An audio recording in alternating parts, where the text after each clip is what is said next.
2024 Paris অলিম্পিকের quarter ফাইনালে Argentina অনূর্ধ্ব 23 দলকে 1-0 গোলে হারিয়ে সেমিফাইনালে উঠে ফ্রান্স অনূর্ধ্ব 23 দল। তবে এসব কিছুকে ছাপিয়ে গেছে এই ম্যাচের মারামারি, হাতাহাতি ও উত্তেজনাকর সব পরিস্থিতি।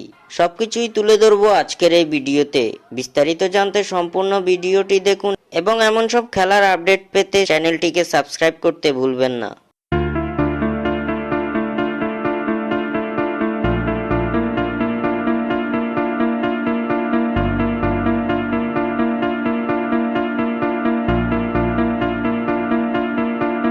প্যারিস অলিম্পিকে ফ্রান্সের বিপক্ষে কোয়ার্টার ফাইনালের ম্যাচটিতে 1-0 গোলে পরাজিত হয়ে অলিম্পিকের আসর থেকে বিদায় নিয়েছে আর্জেন্টিনা। এই ম্যাচে শেষ বাঁশি বাজতেই মাথায় হাত দিয়ে বসেন আর্জেন্টিনা অনূর্ধ্ব 23 দলের কোচ হাবিয়ার মাসচেরানো চরম ক্ষিপ্ত হয়েছেন লাইন্সম্যানের উপর। শেষ বাঁশি বাজার সাথে সাথেই মাঠে বাঁধে তুমুল হট্টগোল। দুই দলের খেলোয়াড়দের মাঝে শুরু হয় হাতাহাতি। এ সময় দুই দলের খেলোয়াড়রা একে অপরকে ধাক্কাধাক্কি করতে থাকে। লম্বা সময় ধরে চলে এই দ্বন্দ্ব।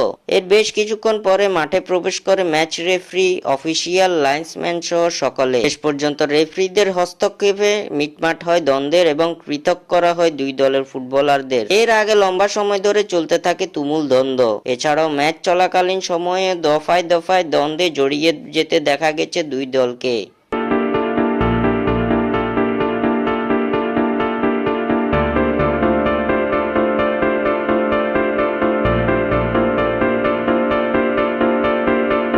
মূলত এনজো ফার্নান্দেজের বর্ণবাদী গানকে কেন্দ্র করে এমন দ্বন্দ্বের সৃষ্টি, যার জের ধরে আর্জেন্টাইন গোলরক্ষক জেরোনিমো রুল্লির সঙ্গে বিবাদে জড়িয়ে পড়ে ফ্রান্সের খেলোয়াড়রা। এছাড়াও ম্যাচে আর্জেন্টিনার ফুটবলারদের উপর বেশ আগ্রাসন দেখিয়েছিল ফরাসি ফুটবলাররা, যার কারণে শেষ বাঁশি বাজতেই এমন হট্টগোল ও হাতাহাতির সৃষ্টি।